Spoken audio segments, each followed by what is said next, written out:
Hi, it's Wednesday, and I'm bringing my weekly chat from up at Camp Moses Merrill.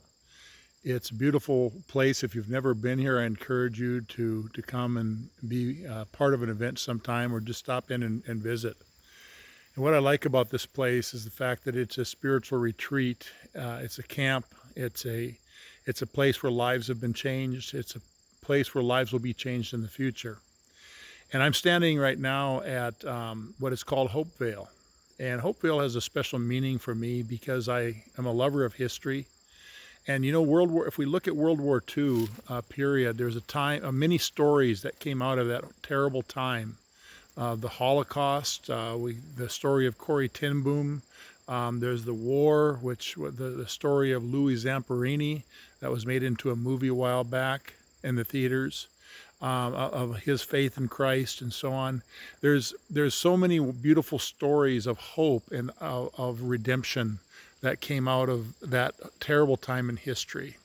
And I want to share with you one other story, and that is the story of Hopevale. Hopevale is a story of our Christian missionaries in the Philippines. Back in about 1903, there was a boys' school that was started, and it was called Central Philippine University. And over the years, it served boys from that area, and they would come down from the mountains, the tribes, and come from all over the place to attend the school. And then we know what happened on December 7th, 1941. That was Pearl Harbor. And when the Japanese attacked Pearl Harbor, it changed everything. Suddenly, the world was at war. And 24 hours after the bombs were dropped on Pearl Harbor, the missionaries in the Philippines were instructed to leave because the Japanese have now taken control of the Philippines as well as part of and we were at war with them. And the missionaries, however, although they were told to leave by the mission board, they said, no, these are our people here. These are the people who we minister to, and they're our family. And so they chose to stay in that area, even though it was a dangerous thing to do. And so when the Japanese arrived on the island, and I don't know exactly what date that was, but it was about 1943, I believe, a couple of years later, when the Japanese invaded that area, and they began to move inland. They got wind that there were some Christian missionaries that were there, and so they began a hunt for these Christian missionaries. And so they hunted them. They went up into the hills, and those Christian missionaries, there were 13, I believe there's 13 Christian missionaries, a total of 16 adults, because there are three oil workers or businessmen or something that were Americans that were living on the island. And they were part of that group as well, and hiding up in the hills. And they went up among the hill people, the tribes, and there they hid for several months.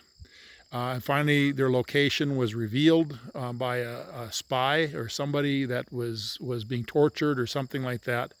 And so the Japanese pursued them up into the hills. Now, what the missionaries did when they first got up in the hills several months earlier is that they built a chapel called Chapel in the Glen. It was an outdoor chapel in a little ravine. And it was called, they named it Hopevale. That was the place. The chapel in the Glen was actually part of Hopevale, which is the retreat where the missionaries stayed. And so this up at Camp Moses Merrill is called Hopevale. It's a replica of sorts. There's a cross, much the way it was there in the Philippines. It's a wooded area, much like it was in the Philippines. And these are a circle of benches. That's not what it looked like in the Philippines. There were rows of pews that they constructed out of logs. But nevertheless, it's very similar in regard to just a peaceful place to come and reflect.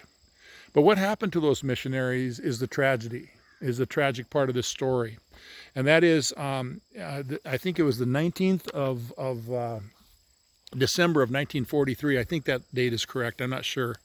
The Japanese caught up with these missionaries, and they arrested them, and they said that they would be put to death by the sword. And the missionaries were allowed to go inside one of the huts, and there they had a little prayer meeting. They prayed for a few minutes, and then they came out and they said, "We're ready." And so one by one, the children were taken inside of a building and killed with a bayonet. The adults, however, the 16 adults, the 13 missionaries, and the 3 businessmen were beheaded outside of that building.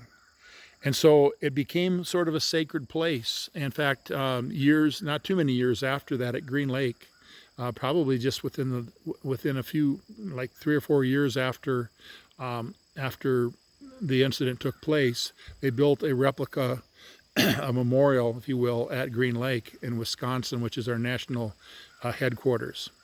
And so this is the story of Hopevale. And if you're ever at Camp Moses Merrill, there's signs that will direct you to how to get here. You have a great day. God bless you. Amen.